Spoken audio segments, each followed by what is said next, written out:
Hey, and here we go for a Friday. Good Friday afternoon to you. Welcome to the Schilling Show. This is where the news is made. We are broadcasting live today from the Democratic Socialist Republic of Charlottesville, and we thank you for joining the thousands of listeners across Central Virginia who make the Schilling Show their daily choice for news, information, analysis, and commentary. We know that you have many listening choices on your radio dial, and we're honored that you have chosen to listen to the Schilling Show. And I want to thank you particularly for the response I received to yesterday's show on 9/11. I'm glad that it was a meaningful show to you. It was certainly meaningful to me, and it was very important that I said what I had to say yesterday. I've been waiting for a long time to talk to you about this and looking forward to that day.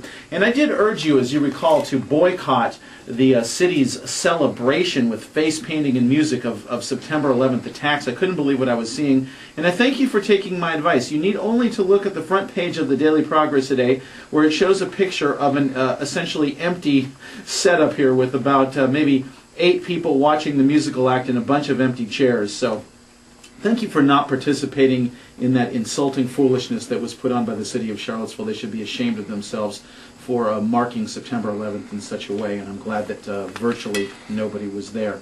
All right, also want to let you know that there is a very important case you need to be aware of. Gennady Denisenko, who worked for many, many years at the University of Virginia as a Russian language translator on a graduate fellowship, was arrested by the KGB after promoting democracy. He fled to the United States in 1991 after being released from a Siberian labor camp. He has requested political asylum in the United States. It has been denied, citing a failure to show exceptional circumstances as to why he should stay.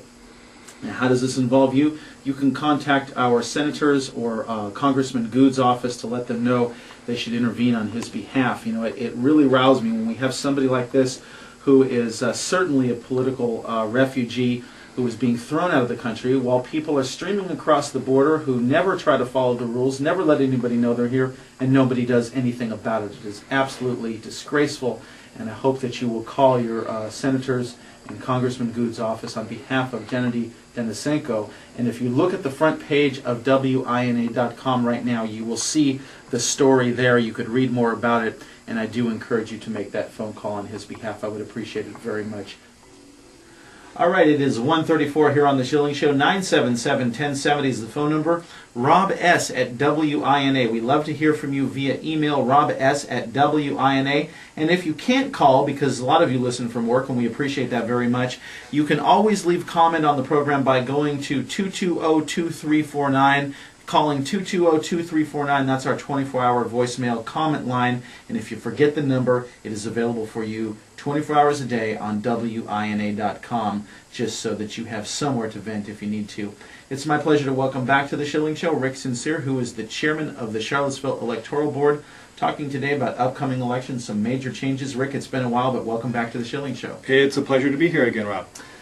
For the uninitiated, what is the Charlottesville Electoral Board? This sounds maybe mysterious to some people. Well, every locality in Virginia has an electoral board that consists of 3 people.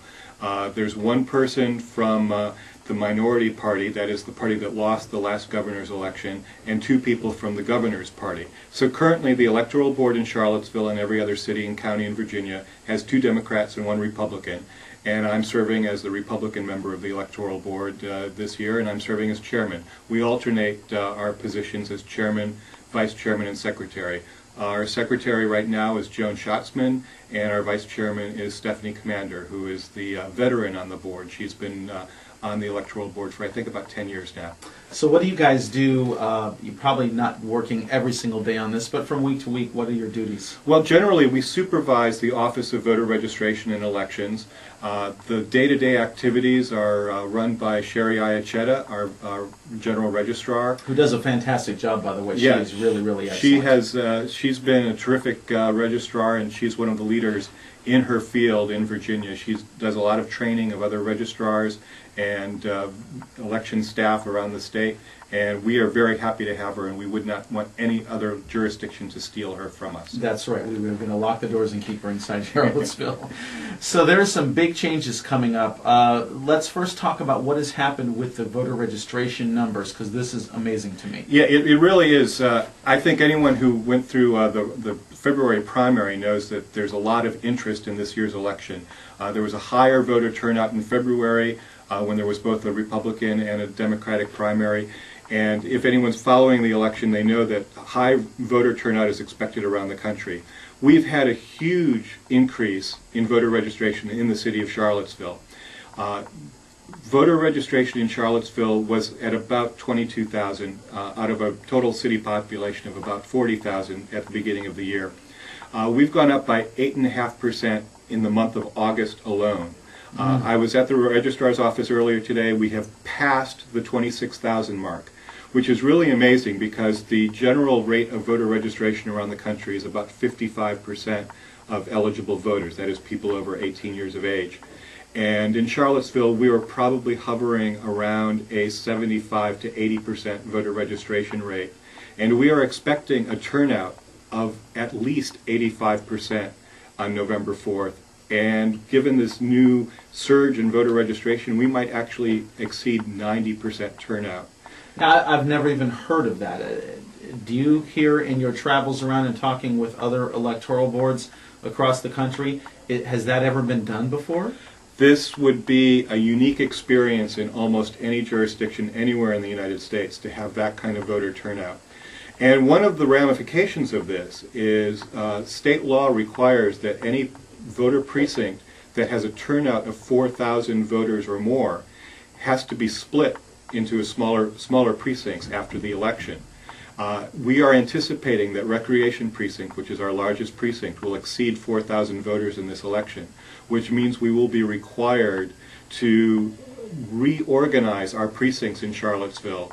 And we went to City Council with this issue a couple of years ago, and they chose not to act.